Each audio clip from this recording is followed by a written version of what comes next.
સુરતની સુવર્ણ નવરાત્રીમાં ધર્મને લઈ વિવાદાસ્પદ ઘટના બની।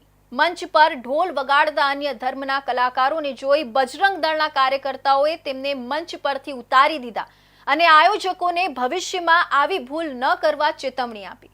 આયોજકોએ હાથ જોડીને ક્ષમા માંગી અને લેખિતમાં બાંહેધરી આપી કે હવે પછી કોઈ અન્ય ધર્મના વ્યક્તિને નવરાત્રીના કાર્યક્રમોમાં સામેલ નહીં કરે।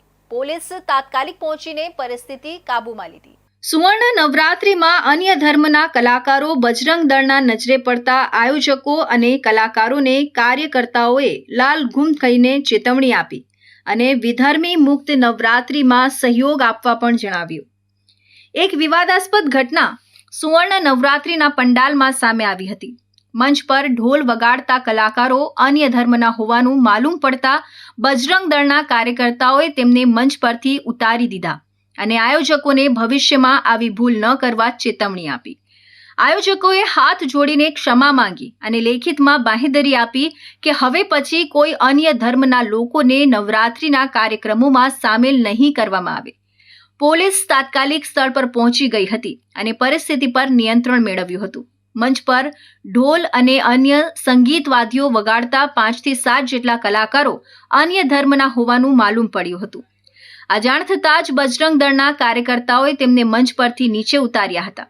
ત્યારબાદ આ કલાકારો અને સુવર્ણ નવરાત્રીના મુખ્ય આયોજકોને નવરાત્રી પંડાલની બહાર લાવવામાં આવ્યા હતા। બજરંગ દળના કાર્યકર્તાઓએ આયોજકો અને કલાકારોને ભવિષ્યમાં આવી ભૂલ ન કરવા માટે ચેતવણી આપી હતી।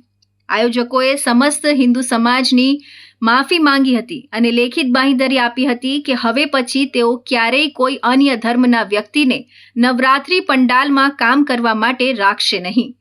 અગાઉ પણ બજરંગ દળે નવરાત્રી પહેલા તમામ આયોજકોને ચેતવણી આપી હતી કે નવરાત્રીના આયોજનમાં કોઈ પણ અન્ય ધર્મના વ્યક્તિને સામેલ કરવામાં ન આવે।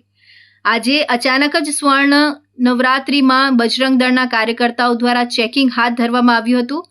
ઘટનાની જાણ થતાં પોલીસ પણ ત્યાં તાત્કાલિક પહોંચી ગઈ હતી। એસીપી વિજય મલ્હોત્રા સહિતના ઉચ્ચ અધિકારીઓ ઘટના સ્થળે પહોંચી ગયા હતા।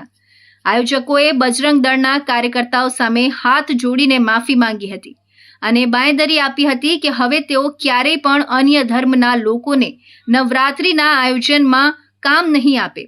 આ દરમિયાન ગરબાના આયોજનમાં ગરબા બંધ થઈ ગયા હતા। મોટી સંખ્યામાં બજરંગ દળના લોકો ત્યાં પહોંચી ગયા હતા।